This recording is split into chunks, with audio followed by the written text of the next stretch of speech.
Esperamos que puedan llevarse ideas prácticas y aplicarlas en sus proyectos de desarrollo, contribuyendo así a crear un entorno más seguro, sostenible y conectado para todos.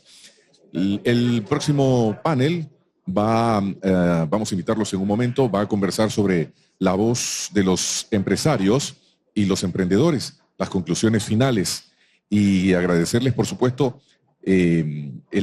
atentos a las conclusiones y el aprendizaje de estas jornadas desde la perspectiva del sector privado. Les invitamos a participar activamente, compartir sus ideas y pensar en conjunto sobre cómo podemos catalizar el cambio y la innovación para fortalecer nuestras economías. Como una introducción al tema, la voz de los empresarios y los emprendedores, conclusiones finales, vamos a ver el siguiente video. La voz de los empresarios y los emprendedores, desafíos y compromisos del sector privado para una región más productiva. En 2022, América Latina y el Caribe recibió aproximadamente $142 mil millones en inversión extranjera directa, un aumento del 40% respecto a 2021, lo que refleja un renovado interés en sectores como tecnología, infraestructura y energías renovables. No obstante, este crecimiento no fue suficiente para alcanzar los niveles previos a la pandemia. ¿Cuáles son los principales desafíos que enfrenta el sector privado en la región en relación con la sostenibilidad y la innovación? ¿Qué estrategias pueden adoptar las empresas para integrar la sostenibilidad en sus modelos de negocio de manera efectiva? ¿Cómo puede el sector privado colaborar con el sector público y otras partes interesadas para abordar problemas sociales y ambientales? Foro Económico Internacional, América Latina y el Caribe, 2025. CAF, Banco de Desarrollo de América Latina y el Caribe. En esta sesión discutiremos las conclusiones y aprendizaje de estas jornadas desde la perspectiva del sector privado. Los invitamos a participar activamente, compartir sus ideas y pensamientos en conjunto, cómo podemos canalizar y catalizar el cambio y la innovación para fortalecer nuestras economías. Quiero presentar al panel de invitados y su moderadora. Quiero recibir primero a nuestra moderadora. Ella es presentadora de CNN en español. Ella es Gabriela Frías. Buenos días, buenas tardes, mejor dicho. Y bienvenida. ¿Algún lugar para mí, donde sea? En pasta ya. Hola, gracias, hola. Gabriela, por acompañarnos. Gracias a ti, John. Vamos a invitar al presidente de la Confederación Argentina de la Mediana Empresa, el señor Alfredo González, que nos está acompañando. Bienvenido, buenas tardes. Está también con nosotros Rolf Henger, quien es VP para América Latina de Roche Pharma. América Latina, bienvenido, gracias por acompañarnos. Fernando Carrillo, vicepresidente primero del Grupo Prisa, quien también nos está acompañando, bienvenido. Y también Narciso Casado, secretario permanente del Consejo de Empresarios Iberoamericanos CIP, director del Departamento de Relaciones con Iberoamérica de COE, Confederación Española de Organizaciones Empresariales. Los dejamos con Gabriela Frías, moderadora de este panel.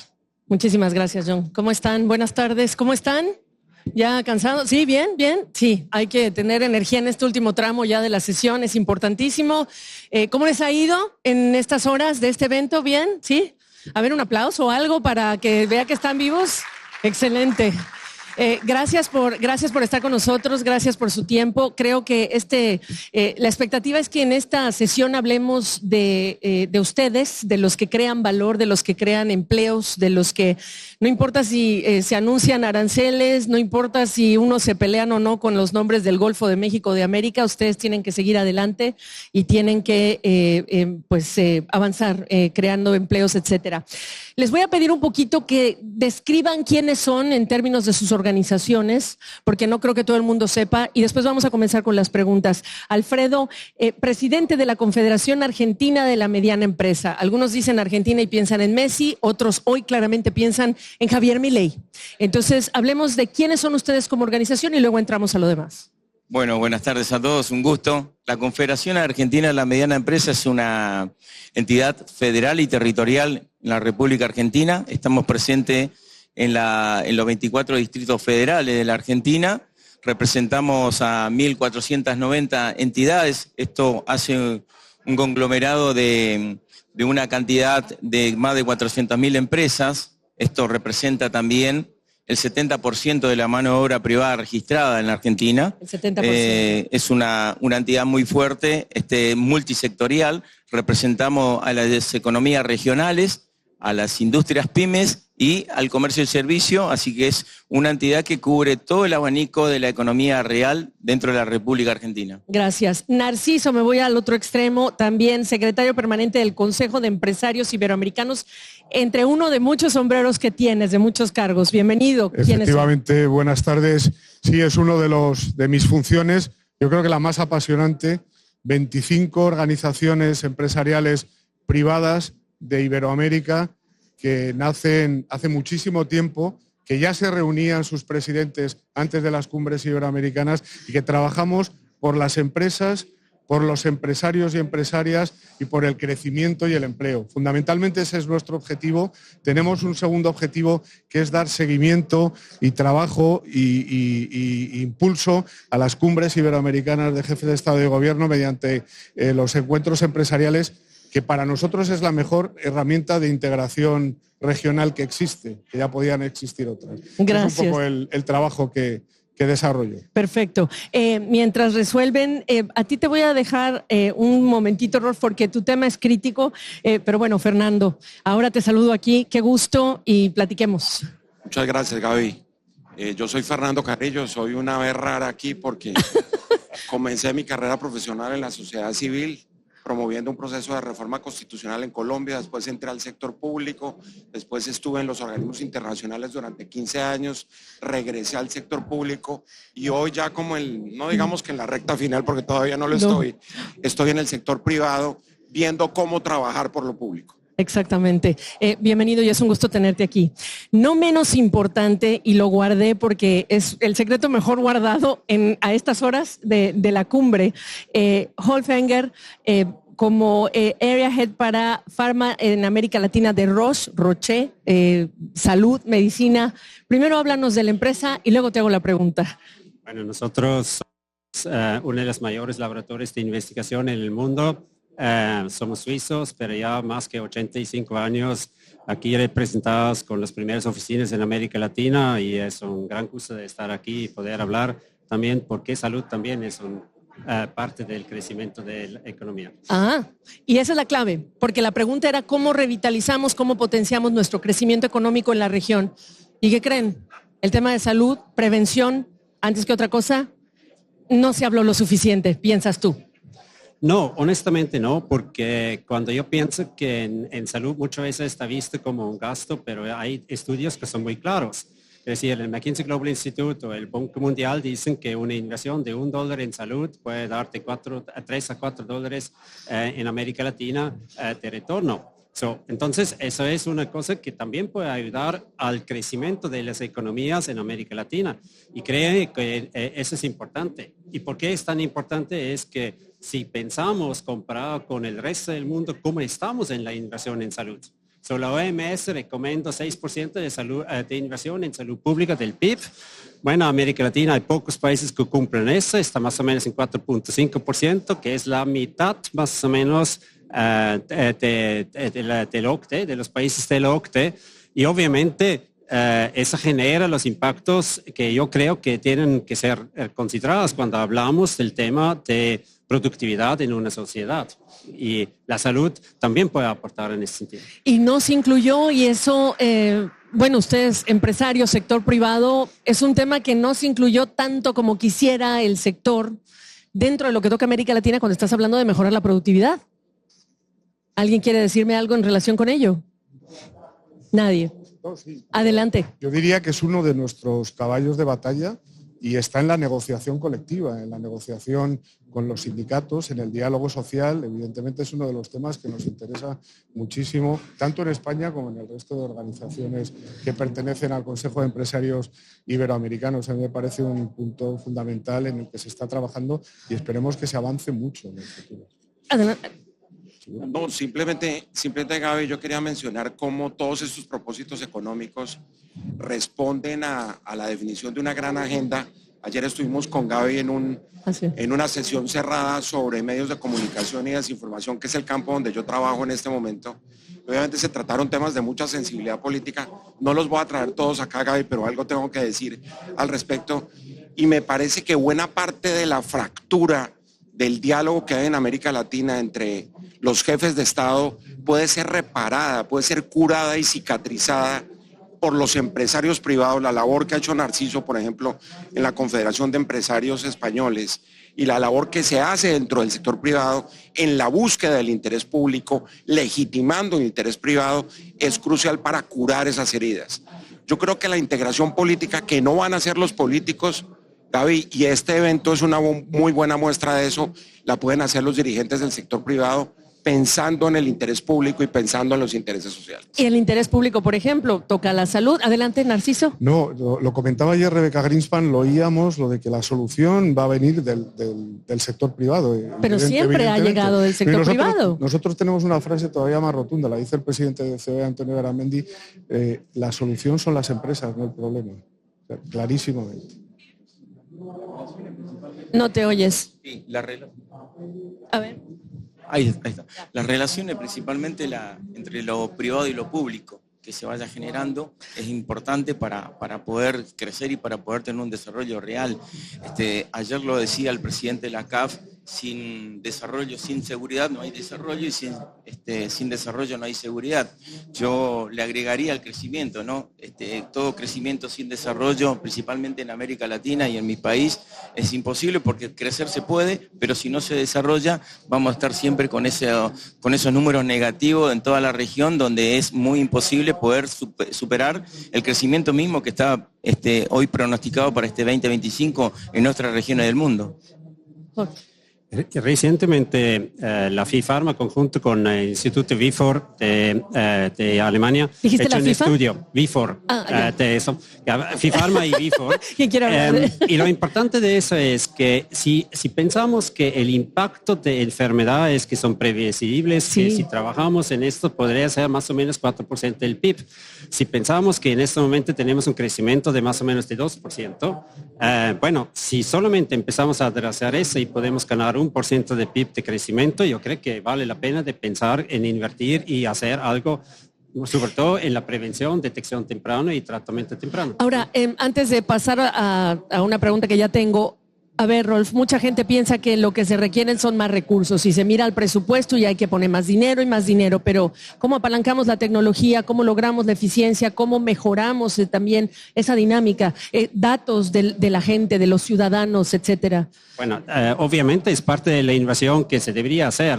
Pero hay una obsesión por hablar más del recurso que de eficiencias todavía, ¿tú encuentras? Yo creo que hay que de los dos. O sea, la eficiencia, yo creo que cuando hoy en la mañana tuvimos una sesión cerrada entre los ministros de salud, ministros de finanzas o exministros, y era muy interesante de ver que yo creo que el sector salud tiene que aprender el lenguaje de economía y poder argumentar, pero inmediatamente pero el sector de salud es muy poco eficiente.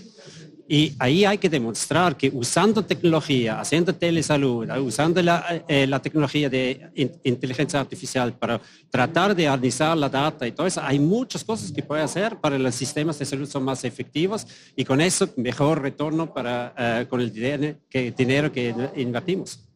¿Querías decir, Fernando? Sí, Gaby, yo creo que una cosa que hay que resaltar indiscutiblemente es que no solo son aspectos que tienen que ver con el bien común, es todo el sistema democrático el que legitima el crecimiento, el que legitima el desarrollo, el que permite efectividad la lucha contra la pobreza y contra la desigualdad. Uno puede tener modelos económicos, si tú preguntabas, no siempre ha sido así, no, lamentablemente no ha sido así. Ha habido modelos estatistas, autoritarios, estamos viendo una especie de construcción de una república imperial en este momento después del 20 de enero, que va a tratar de alguna manera de erradicar todo, destruyendo de alguna manera quienes han sido actores, que son públicos, privados, sociedad civil, y todo eso, pues evidentemente no es la gran lección que puede sacar uno de los procesos de desarrollo. Esa interacción antes de los recursos entre lo público, lo privado y la sociedad civil me parece que es fundamental para lograr los objetivos del desarrollo. Pero si se cae el sistema democrático, con la recesión en que se encuentra,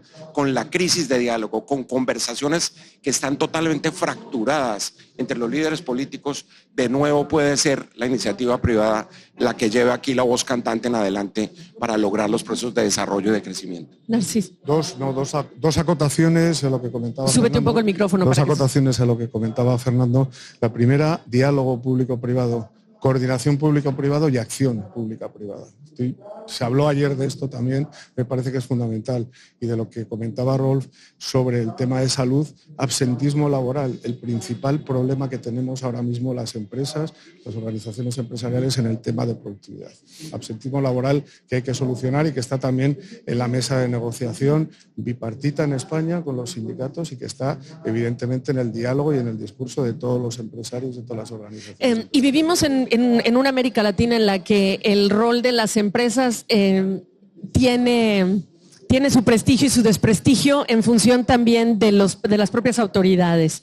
Y ese ha sido un choque de hace varios años. ¿De qué lado piensas? Si apoyas o no apoyas al gobierno y cuánto eso te da prestigio o te desprestigia. Me gustaría que reflexionáramos un poquito sobre ese tema y cómo hace el sector privado ese pushback, porque al final es el reconocimiento de su papel de creador de valor en la sociedad. ¿Cómo ha sido? El sector privado es generador del trabajo, de la dignidad de las personas. Por eso la importancia de las empresas y también de las entidades gremiales empresarias que junto a Narciso también representamos, ¿no? Es importante justamente esa labor y esa interacción que tiene que haber. Es cierto, en América Latina, en mi país también, se ha demonizado al empresario normalmente, pero somos los que generamos la riqueza en cada pueblo, en cada ciudad de donde somos originarios. Somos los que reinvertimos el 100% de las utilidades en nuestro lugar. Somos los que generamos el desarrollo. Por eso la importancia de trabajar con el Estado. No es generar un Estado ausente, sino un Estado presente, dinámico, digital para estos tiempos, para interactuar conjuntamente con el sector privado. Háblenme más allá de los buenos deseos de casos concretos, pero antes de que me hablen de eso, para que los deje pensando con un caso concreto, déjame preguntarte a ti directamente, Alfredo, algo. Hemos visto, Javier Milei tiene más de 410 días en el gobierno. Todos hemos hablado de este esfuerzo de la motosierra, del esfuerzo de estabilización macroeconómica, pero la gran pregunta es ¿cómo lo viven ustedes empresarios? ¿Qué es lo que están viendo cambiar en el día a día, en cómo hacen sus negocios, en cómo fijan los precios? Háblanos de la experiencia empresarial en este momento después de que está Javier Milei. Compártenos cómo lo viven. Bueno, Argentina viene de hace muchos años con vaivenes macroeconómicos muy fuertes que hizo a que, llegara a la presidencia una persona que no viene de las raíces políticas tradicionales de la Argentina, de los partidos tradicionales de la Argentina. Podemos ser offside o no, pero no viene de ese lugar. Hemos tenido, en base a eso, hemos tenido una fuerte recesión los primeros meses del año, luego se fueron acomodando. El gobierno de Javier Milei trabaja muy fuertemente en estabilizar la macroeconomía, en un proceso de tener un déficit cero, algo que conocemos muchísimo los empresarios, que justamente no se puede gastar más lo que lo ingresan en la caja diaria o mensual o anual. Eso está trabajando fuertemente el gobierno. En ese trayecto, indudablemente, la microeconomía, la economía real, siente una fuerte recesión en los primeros 6 meses, luego comenzó a estabilizarse y principalmente traccionando por los rubros muy fuertes de la Argentina, que es la energía, el gas oil, la minería y el campo, a pesar de los magros precios internacionales de los commodities que hay, pero son sectores que vienen traccionando. La microeconomía o la economía real que están representada en nuestra entidad, en la Confederación Argentina de la Mediana Empresa, viene en un proceso también bastante recesivo. Por supuesto, interanualmente los números son positivos por el momento, porque estamos comparando contra un año muy, muy negativo, pero intermensualmente también se viene teniendo un crecimiento un poco más real de la economía real, pero todavía falta, es muy incipiente, es un año muy de transición. Esperemos que este año comience con esa política de baja de impuestos. Sí. Hoy tenemos una apertura muy grande en Argentina de las importaciones y dentro de nuestro país las pequeñas y medianas empresas no tenemos todas las armas todavía porque tenemos un país como el vecino país de Paraguay con 3 impuestos, nosotros tenemos 170 impuestos, entonces indudablemente si no se apalanca primero para poder bajar la presión tributaria, es muy difícil poder seguir, si en este año no se cambia o emparejar un poco la cancha, como lo dicen nuestros colegas de la UIA. Pero ese es un poco lo que decía también Fernando, esa colaboración que todo el mundo usa la palabra, ya estamos desgastados con ese término de colaboración, lo que nos importa es qué están haciendo, y en el hacer es como se muestra ahora esa colaboración de lo público con lo privado, de el gobierno facilitando y ustedes haciendo, ¿correcto? Es así.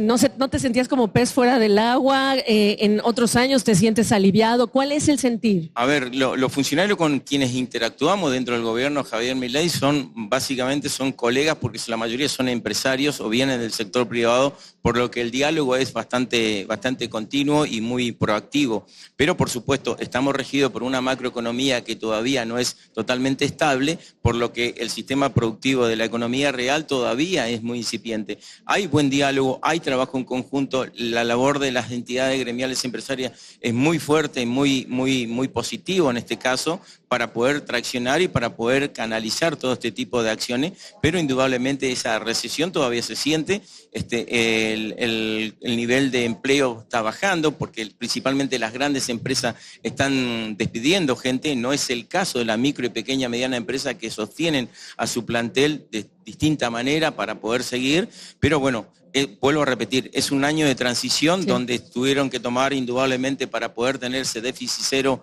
de definiciones macroeconómicas muy fuertes que impactó indudablemente, pero aún así el gobierno tiene una fuerte aceptación a nivel nacional, en general casi de un 56%. ¿Eres optimista? Sí, en una palabra. Los empresarios somos optimistas de por sí porque somos los que levantamos la persiana día a día, y si no tenemos un optimismo, si no tenemos esa fuerza o ese ego un poco para poder seguir adelante, es muy difícil traccionar mucho más en Latinoamérica y en nuestro país, que venimos siempre saltando de un lado a otro. Sí, ¿alguien quiere agregar algo? Sí, adelante, por favor. Sí, mira, yo pienso que aquí la clave es tener el déficit principal que tiene la sociedad latinoamericana, la política latinoamericana y la empresa latinoamericana. El déficit más grande es un déficit de ecuanimidad y de moderación. Estamos en los extremos. Estamos aplastando instituciones públicas en un modelo, estamos aplastando instituciones privadas en otro modelo y estamos desconociendo la insurgencia de la sociedad civil en otro modelo. Es todo lo contrario. Para construir un vehículo que genere desarrollo y que genere crecimiento, tenemos que articular esos 3 factores. Entonces, los ideologismos, la teoría conservadora, liberal, socialista, los ismos no sirven, como no sirve la izquierda y la derecha para encasillar lo que debemos hacer desde el sector privado. Adela Cortina, que es una gran filósofa española, decía, la empresa del futuro será social o no será. Y yo creo que ahí está dicho todo. Aquí hay una serie de objetivos sociales que tiene que perseguir la empresa. El interés privado tiene que estar legitimado por el interés público, porque es en la búsqueda del interés público donde gana legitimidad la empresa privada.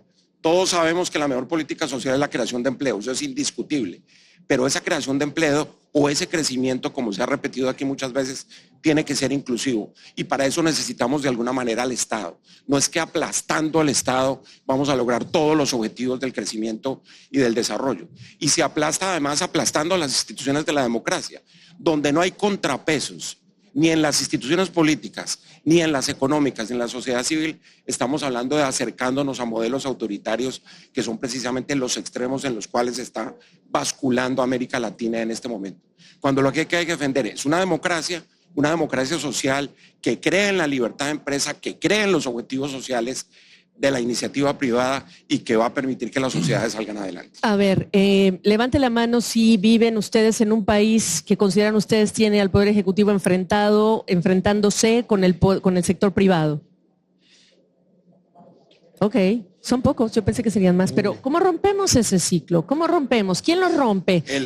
A ver. La magia es el diálogo social, lo que acaba de decir Narciso, es clarísimo. Esa fórmula inventaron sobre todo en Europa, y es sentar en comisiones tripartitas o de 4 a hablar y a construir entre todos, a sentarse con los contrarios, a aceptar la opinión del otro, a construir consensos sociales. Y cuando el Esa es la proyecto, fórmula. pero el proyecto país que se vende va a destruir empleos, no estoy segura, y no, quién sabe, porque no es tan fácil, no es tan blanco y negro. A veces un proyecto de país puede no ser el que la empresa privada ha venido construyendo. ¿Cómo hacemos para aterrizarlo con ejemplos? Pero fíjate, un ejemplo clarísimo en España, Fernando lo conoce, diálogo social, el diálogo social bipartito, sindicatos, Sí, organizaciones sí. empresariales, representantes de empresas, representantes de trabajadores y a veces con el gobierno.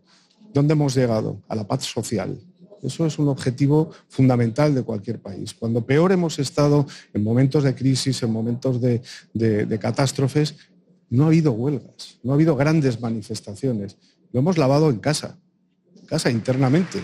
Y cuando no ha habido relación con el gobierno, en España sigue habiendo 6.000 mesas de negociación colectiva, diálogo. Y ese diálogo ya es acción. Vuelvo a repetir lo de diálogo y acción, que me parece fundamental. Pero hay un matiz más. Yo creo que las organizaciones empresariales cada vez hacemos más pedagogía empresarial interna también, la nuestra. La de decirnos y decir a nuestros asociados por dónde deben ir. Y hay muchísimas formas. Una de ellas, evidentemente, es la internacionalización. Hablábamos de pymes. Un caso también, que te gustan los ejemplos claros, en España. Estas son las cifras. 30.000, 50.000, 150.000 en los últimos años empresas que exportan regularmente. Si en España tenemos 2.000 y pico grandísimas empresas o grandes empresas, el resto son pymes que han sabido hacerlo. Yo recuerdo hace 30 años trabajando en la COE que nuestro mantra era internacionalización, internacionalización, internacionalización. Lo siguiente, ¿cuál es? Pues eso, acción social, responsabilidad social corporativa. Y ahí estamos totalmente volcados. O sea, Gaby, tú pides ejemplos y mira, los titulares de hoy de la prensa en Chile. Chile logró contra todos los pronósticos la reforma pensional. Sí. ¿Cómo? Con diálogo social. Sí. ¿Cómo? Sentando a la mesa a los opositores. Luego, sí es posible conseguir convergencias en este momento. No es que nos vamos a seguir matando en un cuadrilátero en donde hay dos púgiles, uno de izquierda y uno de derecha, acabando con la reforma social e impidiendo el funcionamiento del Estado y del sector privado. Lo que es un magnífico ejemplo. Y se ha dado en algunos casos. Esta mañana yo estuve en la reunión de parlamentarios, les cuento, y un poco la conclusión es esa.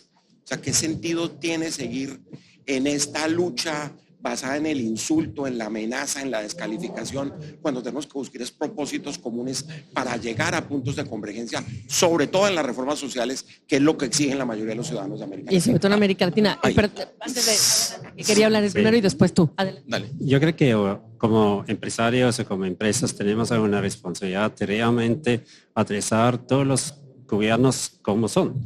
Y yo tengo 25 años en América Latina, en diferentes países, he trabajado con todos los colores políticos que se pueden imaginar.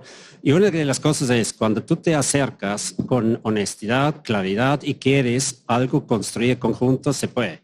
Y eso lo ha visto que todos los colores realmente. Y creo que esa es nuestra actitud que tenemos que tener si queremos tener impacto en todo para el bienestar de la población. Entiendo, perdóname. No, perfecto. Justamente cualquier de los extremos son malos y principalmente para el crecimiento o el desarrollo. Hablaba Narciso de internacionalizar a la mayor cantidad de pymes. En Argentina exportan alrededor de 6.600 pymes más o menos, pero solo representamos el 12% de la entrada de dólares. Indudablemente nos está pasando esa capacidad de generar más masa para poder ser más sustentable en ese sentido.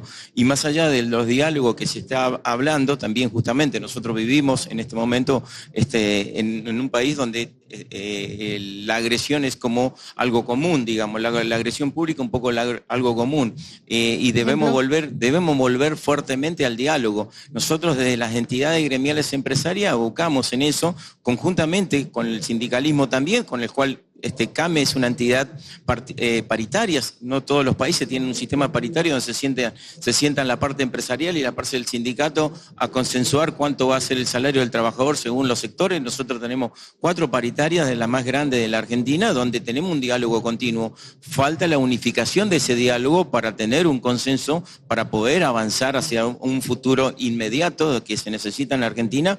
Una Argentina que todo el mundo la está mirando no solamente por la exposición de nuestro presidente, sino también porque tenemos muchos recursos que hoy el mundo lo necesita, la minería, los alimentos, es una cantidad de situaciones que tenemos una oportunidad enorme, pero primero tenemos que consensuar entre todos un diálogo social fuerte, esos pactos que se necesitan para poder salir adelante y tener una política productiva a mediano y a largo plazo que hace mucho tiempo no tenemos, lamentable, en nuestro país, porque bueno, venimos virando de lado a lado y eso hace que no podamos desarrollarnos, ¿no? Vamos a centrarnos rápidamente en el ser humano, incorporando el desafío de traer más mujeres al mercado laboral, pero porque cuando pienso en políticas de salud, pienso en todo lo que has hablado de enfermedades que son prevenibles y en cómo estamos pensando en un gasto y no en una inversión y cómo no hemos podido evitar. ¿Cuál sería tu mensaje en términos de enfermedades prevenibles, la mujer en la incorporación del sector empresarial, ¿no? Que también eso es importantísimo? Y después hablamos del desafío de la inteligencia artificial, que también me parece importantísimo. Sí, si pensamos en el sector salud, obviamente probablemente es un poco diferente. La mayoría de nuestros trabajadores en el sector salud ya son mujeres. En total hay estadísticas que dicen que es más o menos 75% de los trabajadores en salud son mujeres. Y creo que también dentro de nuestras empresas es así. Obviamente, yo creo que todos nosotros podemos aportar que hacer los sistemas más sostenibles. Todos nuestros empleados, si van a hacer sus chequeos, si van a hacer su prevención, obviamente ayuda a no dar cargo después en cosas más complicadas de eso. Yo creo que es parte de nuestra responsabilidad como empresas realmente estimular que eso se hace, y también que tenemos los seguros para nuestros empleados para que puedan atenderse mejor.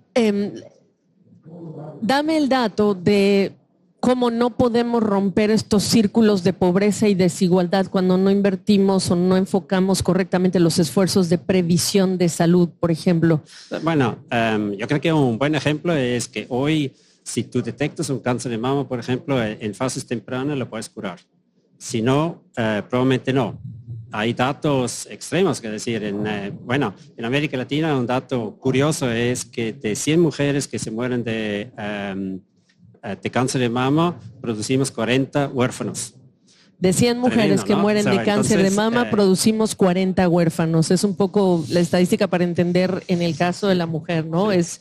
A mí me sorprendió, por eso quería que la compartieras. Y la incorporación, estábamos hablando de género, me parece importante porque es un desafío en América Latina. Por favor, adelante, quien quiera. Sí, yo creo que es fundamental tener en cuenta que tal vez la revolución cultural más importante que ha sufrido la humanidad en el último siglo es la revolución de los derechos de la mujer. La mujer ha sido la primera víctima de la desigualdad social en América Latina. Estudios de todos los organismos internacionales demuestran que la inversión de $1 en la educación de la mujer es mucho más rentable que la inversión de ese mismo dólar en la educación de un hombre. Y esto suena como un discurso feminista, pero es la realidad y lo muestran las cifras. Y yo creo que la forma como la sostenibilidad, no únicamente la ambiental, ha entrado al corazón de los valores y los principios de la empresa es fundamental. Y la sostenibilidad social tiene que ver con el papel de las mujeres dentro de la empresa, con el rol que juega a la hora de la defensa de los derechos sociales que ahí se incuban.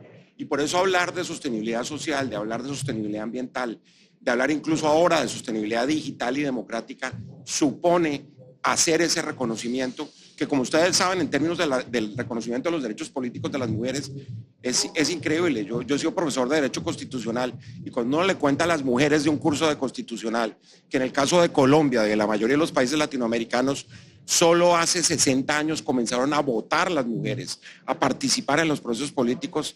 Eso es absurdo. Uno cómo puede decir que había una democracia en América Latina cuando el 51% de la población estaba por fuera de las decisiones políticas. Entonces me parece que hay un gran avance, el gran avance de la humanidad, y es una conquista que hay que preservar. Y que no, hay muchas cosas que seguramente se van a devolver en el péndulo con los nuevos valores y principios que se están proclamando a nivel global desde el 20 de enero. Pero yo creo que aquí hay que parar en el caso de principios y valores fundamentales que han hecho de la humanidad algo que supone más dialogable en función de los derechos de los ciudadanos. No puede violar cualquier cosa, como cuando discutamos ahora, Gaby, el tema de la frontera ética de la digitalización. Pero lo simple es eso. Aquí hay unos consensos globales alrededor de derechos y libertades de los ciudadanos que hay que preservar. y creo que los derechos de la mujer son sagrados en ese sentido. Oye, está en la agenda de todas las organizaciones empresariales, no en la agenda, en el día a día y en la realidad. Y está en la agenda iberoamericana, está en los encuentros empresariales de las cumbres, donde siempre hay un capítulo de género, donde buscamos que no sea simplemente, como tú comentas, Gaby, el mensaje, sino que se vean avances, se examinen programas. Tenemos programas en Iberoamérica impulsados desde las empresas y las organizaciones empresariales, un montón, pero algunos de muchísimo éxito, como hoy lo estaba viendo con la presidenta de los empresarios de Chile, que ha intervenido esta misma mañana. Tuvimos una idea hace años en España, un proyecto que se llamaba Promociona, que está en 5 países ya, y es meter, evidentemente, a la mujer en esos cargos, en esas responsabilidades que merecen y que tienen que tener. Y lo podemos y lo debemos hacer desde abajo también. Con igual remuneración, igual, porque ese es un gran tema. Pero además desde pequeñas. Tenemos otro proyecto que se llama Chicas Imparables, que va de los 14 años ya, para empezar a pensar que hay que ser empresarias, hay que ser directivas y que tienen el mismo derecho para llegar que cualquier otra persona. Y para mantenerse. Adelante. En la Argentina, bueno, un ejemplo, te decía que la Confederación es paritaria con muchos convenios colectivos de trabajo. En ninguno de los convenios colectivos de trabajo está separado los géneros. Por supuesto que, como bien lo decía vos, el salario es igualatorio para cualquiera de los dos géneros en ese sentido, para poder tener ese proceso.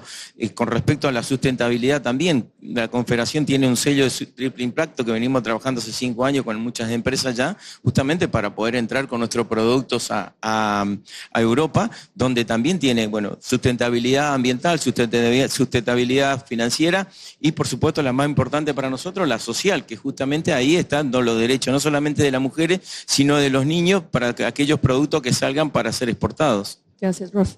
Sí. Justamente este año en el World Economic Forum... Pégate un poco más tu micrófono porque no se entiende. En la semana pasada, cuando el World Economic Forum publicó un estudio conjunto con el McKinsey Global Institute sobre la brecha de salud en las mujeres. ¿Qué significa eso? Que es que las mujeres tienen mucho menos acceso, las enfermedades no son investigadas, etcétera. ¿Y qué significa eso? Que hay mucho menos mujeres o más mujeres afectadas por enfermedades que deberían ser. Cerrar esa brecha, ellos estiman hasta el 2040 se podría generar $1.000 millones de dólares adicionales en PBI a nivel del mundo. Entonces, es parte de nuestra responsabilidad de realmente trabajar y cerrar la brecha de la salud de la mujer y darle las mismas oportunidades que tienen nosotros que los hombres. Porque crecer más implica también la incorporación y la valoración del trabajo de la mujer en todavía muchas organizaciones en algunos países. Bueno, pasemos a ese gran desafío también, la inteligencia artificial. Estamos en un mundo en el que ya se habla de China desafiando a grandes compañías como Nvidia, etcétera. Y acá de este lado del mundo el paso es más lento, pero si es más lento, ¿cómo nos preparamos de lo que estamos viendo de esa película allá afuera, acá adentro, en términos de capital humano? Automatización, a ver. Sí, yo creo que se ha dicho normalmente al sector que yo pertenezco en este momento, que es el sector de los medios de comunicación, se ha dicho que es el cuarto poder. Sí. Ayer decíamos en nuestra sesión privada sobre medios de comunicación que el poder tecnológico se está convirtiendo en el primer poder, en un poder incuestionable, ilimitado, soberano, que está doblegando las democracias y los sistemas económicos. Y yo creo que a alguien le tiene que poner el cascabel al gato, como se dice ordinariamente. ¿Dónde están las fronteras de ese poder tecnológico? Están por encima de las constituciones, de los valores democráticos, de los derechos de la gente. Y yo creo que ese es el gran debate, Gaby. Sin empezar por crear una serie de limitaciones al desarrollo tecnológico, esa compatibilización entre la defensa de unos principios que son esenciales al desarrollo de las sociedades y que no impidan el desarrollo tecnológico, yo creo que es prácticamente el equilibrio que hay que buscar. Y va a ser muy complicado encontrarlo, porque la pregunta es quién lo hace, cómo lo hace, a través de regulación, regulaciones que nunca van a ser cumplidas, un Estado que se mete, por ejemplo, en los medios de comunicación con una ley de prensa que termina siendo censura de prensa, que en el caso de la inteligencia artificial impide, por ejemplo, el desarrollo de determinadas herramientas para que se sofistique el derecho a la información, o cuestiones de otra naturaleza donde, repito, comienzan a vulnerarse. Y el caso mejor que creo que mencionabas ahora, que es el caso de la protección de los derechos de los niños. Aquí hay un valor fundamental de la sociedad y es la protección de los menores. Y todos sabemos, los que tuvimos hijos adolescentes durante la pandemia, la forma como las redes sociales afectaron la salud mental de los preadolescentes y los adolescentes. Y esa es una muy buena reflexión para decir, entonces, van a ser los congresos, esta mañana lo poníamos en la reunión de parlamentarios, es el Poder Ejecutivo que está rendido, arrodillado ante el poder tecnológico, después de la foto que vimos el 20 de enero en Washington, o va a haber otros estamentos, una sociedad civil activa, un periodismo responsable, unos jueces, como ha pasado en Australia, en Brasil, en varios países europeos, que le han dicho a las redes sociales, un momentico, aquí hay una responsabilidad y ustedes tienen que pagar por el daño mental que pueden causar, para hablar de uno solo de los daños. No, claro, y aquí la pregunta es cuántos de nuestros líderes quieren eso, porque eso es lo que hay que ver, cuántos están con esa voluntad. Sí, la potenciación de las empresas en su capacidad y oportunidad es lo que debemos trabajar mucho y principalmente con la gente, ¿no? Potenciar justamente el desarrollo de nuestra gente para poder estar a la altura de todo lo que es no solamente la inteligencia artificial, sino toda la parte mecanizada de la tecnología que viene. Indudablemente todas aquellas labores que son repetitivas van a ser suplantadas por la parte de inteligencia artificial y por supuesto también la parte mecanizada. Pero la labor de las entidades gremiales y empresarias es justamente potenciar a todo ese desarrollo humano para poder estar a la altura y generar los puestos de trabajo que correspondan para ese tipo. La pregunta en México decíamos, ¿se vale, cuando hablamos de reentrenar o capacitar, ¿se vale entrenar o capacitar para ser un cajero? Porque la pregunta es ¿cuántos de esos empleos ya sabes tú y Argentina sabe que se van a ir? ¿O se van a automatizar? ¿Ya tienen esa radiografía? Sí, existe porque ya existen, están comenzando a existir los supermercados, los autoservicios reales, ¿no?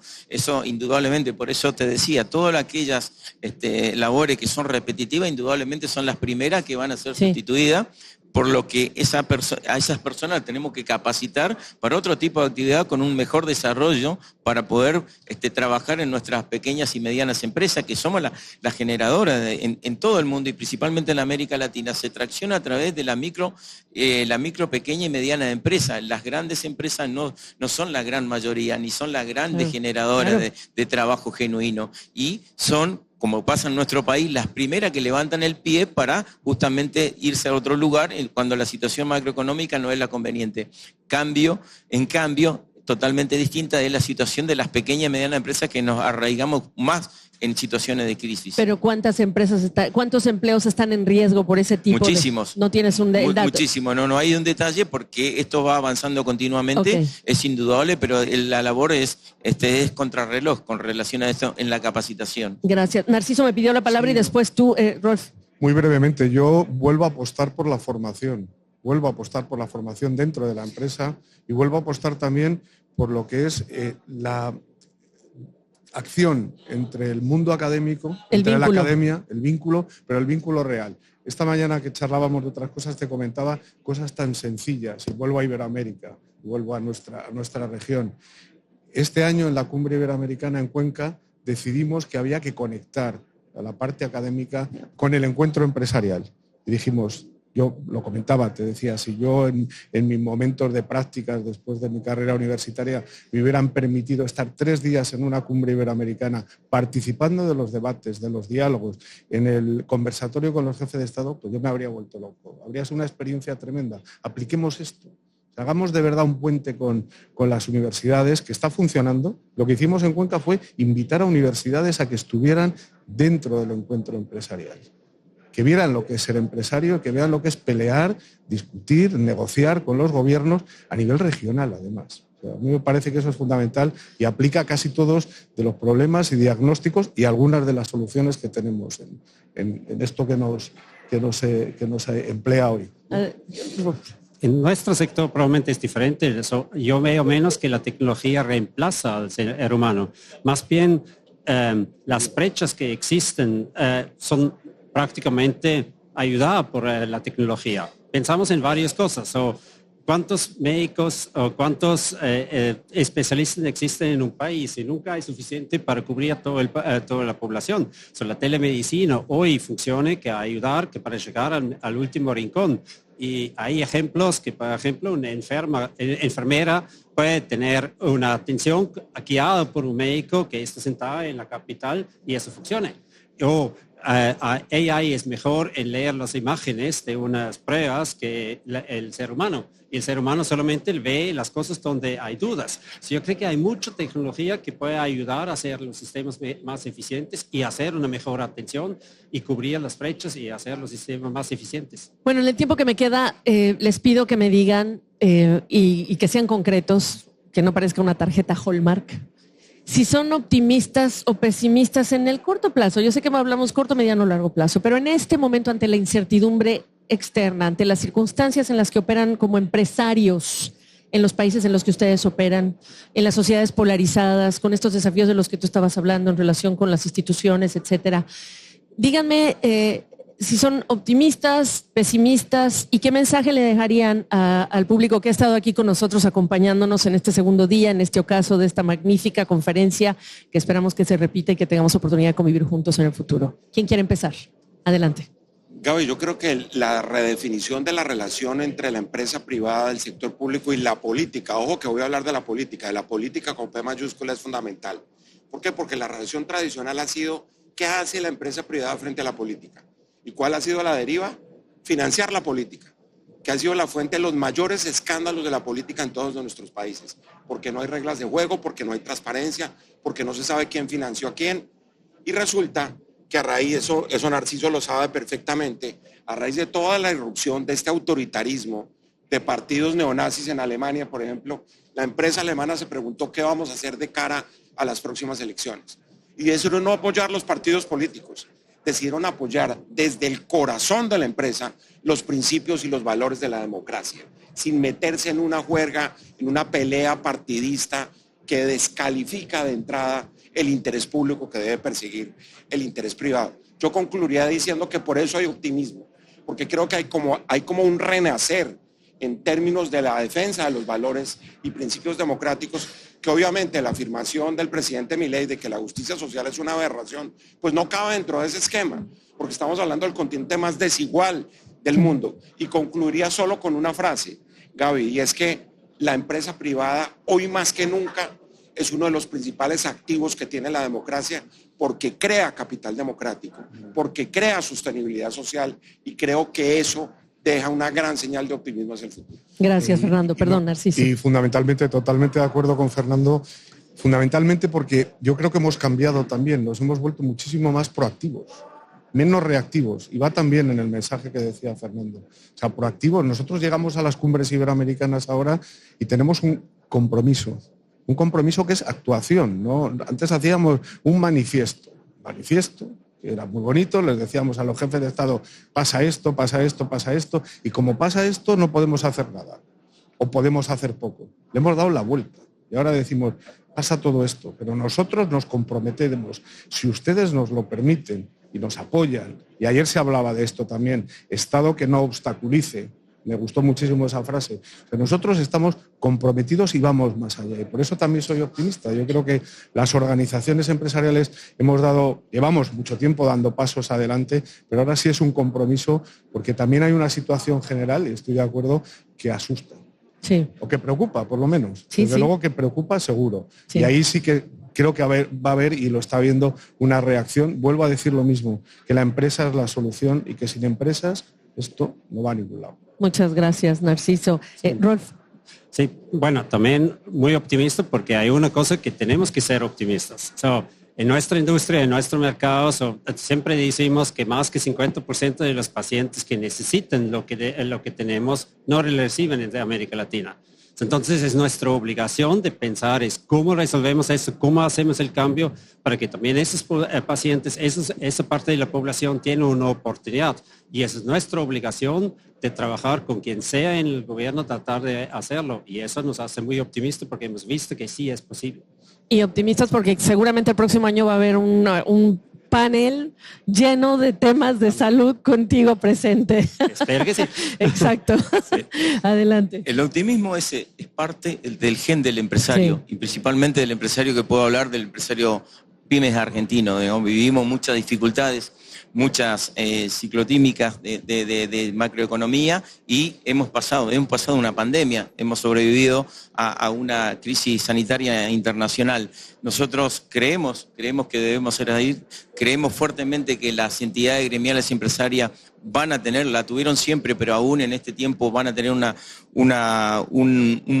lugar muy importante justamente en este diálogo social que se debe llevar adelante para poder construir a una política a mediano plazo, para no soñar a lo largo todavía, para un crecimiento real en nuestra Argentina. Así que el optimismo siempre está, porque es parte del gen del empresario argentino. Y en ese optimismo y en ese diálogo quiero regalarte un mate que significa para nosotros los argentinos justamente encuentro, diálogo, familia y por supuesto empresa y empresa pymes. Hombre, te lo recibo con mucho gusto, muchas gracias.